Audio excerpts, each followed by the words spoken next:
Hey everyone, I'm Sebastian from Cinemageddon Reviews, and welcome to another episode of Stories from the Wasteland.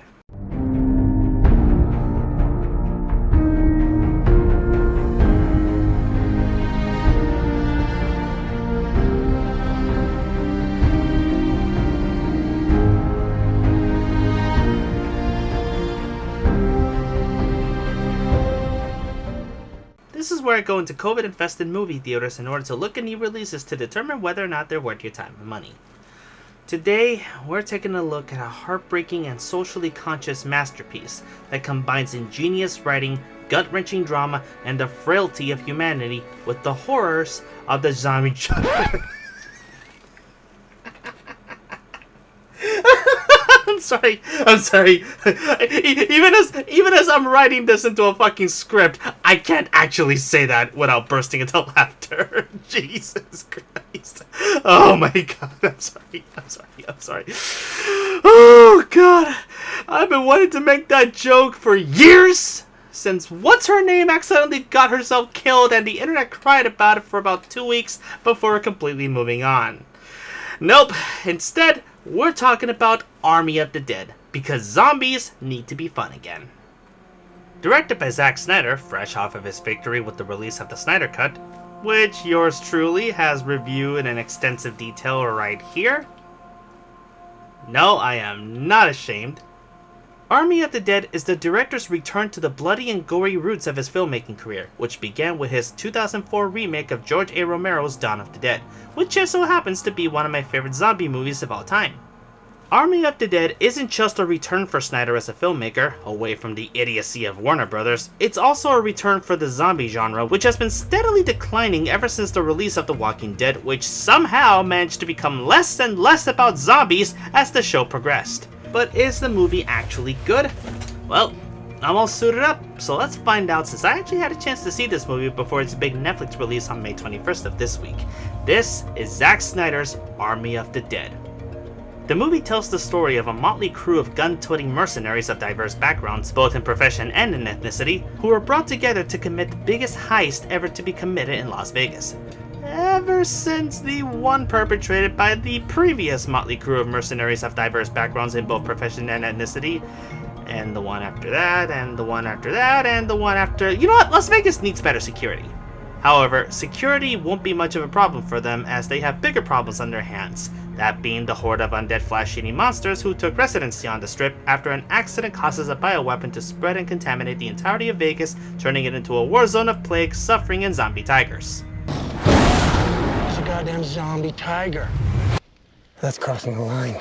What's that you say? Too much for our heroes to handle? Well, guess what? These zombies are also smart, fast, strong, and sentient? With emotions? And wait, are they organized? And they have a community? They give them permission to pass via peace offering? What is this? Dawn of the Planet of the Apes? Of the Dead? Featuring Dante from Devil May Cry? Not in a million years. Okay, let's pump the brakes just a little bit because I have a couple of things to say about all of this. First of all, this is not the first time we see smart zombies in fiction, nor is it even the first time we see Snyder using smart zombies in his movies. One can easily argue that the smart zombie trope was used partially in the original Dawn of the Dead, that being the original Dawn of the Dead that Zack Snyder did, but really only in select plot-convenient moments, and also in Gravity Falls. Dipper, what's the one thing I asked you not to do tonight? Raise the dead. And what did you do? Raise the dead. However, Army of the Dead fully embraces this trope and establishes its rules very well without ever breaking them. It would have been so much easier for this to be just a simple stupid zombie movie where a bunch of famous celebrities you don't care about walk around and kill monsters and whose deaths are only determined by the salary that they signed up for. And I'm not gonna go so far as to pretend like Army of the Dead is some kind of intelligent social commentary, even though it definitely attempts to try to be a little smarter with how it presents its story and its monsters. However, not content with making them just aimless walking cannon fodder for our heroes to kill with no emotional attachment whatsoever, Snyder decided to flip the script and make those zombies more emotionally tangible while also giving this story a bit more social commentary even if it doesn't always work. The zombies in this film may not be innovative in terms of design or even in terms of behavior, But I can't deny that this movie feels like a breath of fresh air as a zombie movie that feels like it has some actual stakes involved with our characters, and isn't just 2 hours of meandering trying to get from point A to point B, while making the audience try and fail to get emotionally attached to a bunch of horrible and unlikable assholes that make the viewing experience miserable. You know, it's kind of like another zombie-related medium that tries to be emotional and smart, but fails miserably because its zombies are boring and its characters are unlikable. You would think, but not really. There we go! Speaking of likable characters, this movie is loaded with them. So much so that it feels like all of them were just born to make this movie. Dave Bautista, Omari Hardwick, Ana de la Reguera, Raul Castillo, even cool faces that don't really take part in the heist, like Scorpion himself, Hiroyuki Sanada, leave a lasting impression in the film. The real MVPs for this movie, however, have to be Matthias Schweighöfer and Tig Notaro, who ended up replacing this piece of shit and become one of the most memorable parts of this movie. Every minute the two of them are on screen, the movie becomes instantly better and equally just as fun. However, two people who definitely cannot go on without praise are Richard Citroni and Athena Parampil as the zombie king and queen, one of which is named Zeus and resides in, obviously, the Olympus Hotel in Vegas. More like laying it on a little thick. But the two provide such terrifying and surprisingly emotional performances that I'm actually willing to let it slide.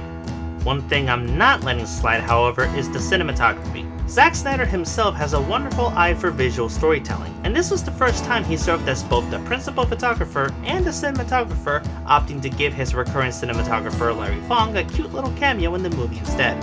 You can tell that Snyder is having a blast shooting this movie, and the man definitely has a great eye for getting some of the craziest shots ever on camera.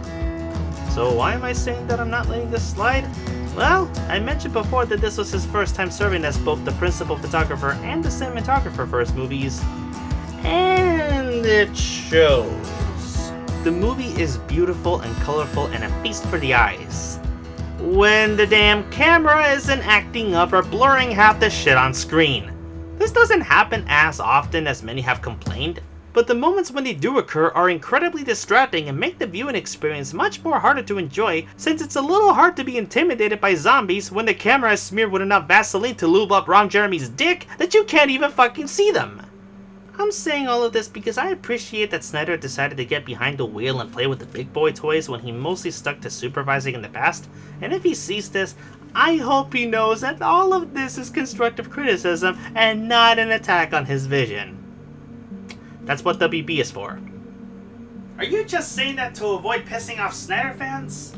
Hey, if they're gonna dislike a positive first impression video on the Snyder Cut, regardless of what I had to say about it, then there's nothing I can say that won't piss him off.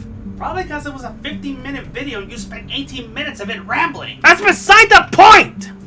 Army of the Dead is a wonderful comeback story for Zack Snyder following the mess with Warner Brothers and the tragic death of his daughter Autumn. And it is also one of the coolest, funniest, goriest, and most action-packed zombie movies I've seen in a long time. Is it a tad too long? Yes. Does the camera need more slow-mo and less Vaseline? Yes.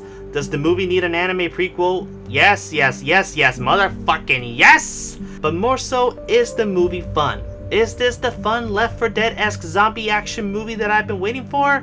You better believe it is. And while the whole world-building aspect is admittedly laying it on a little thick, the fact that we are getting expended material for this crazy world he created makes the future for this franchise seem brighter than the future of the current state of the DCEU.